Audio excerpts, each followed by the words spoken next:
Yan. Kaya naman pala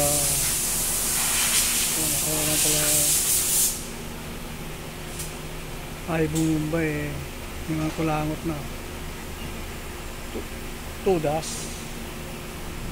Tudas si Pai. Nakaumang na yung pitaka ng sasakyan eh.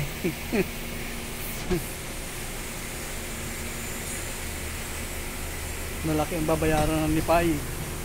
Tudas.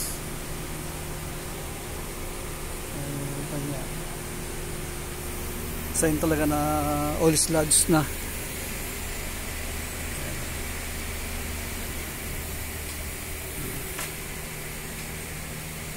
Dahil dito yung mga timing guide, ito na yun nagkakaputol-putol na,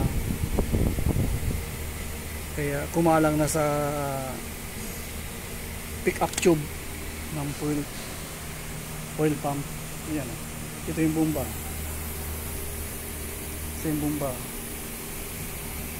tapos hihigupin niya. Hindi na makahigop kasi meron ng mga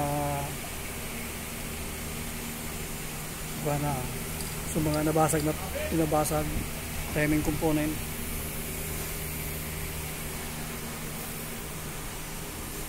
Yan na yan. Tingnan kung walang na-damage na bearing.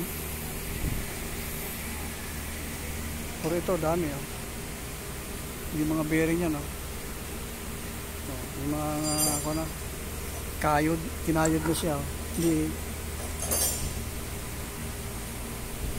hindi na makit yung langis eh.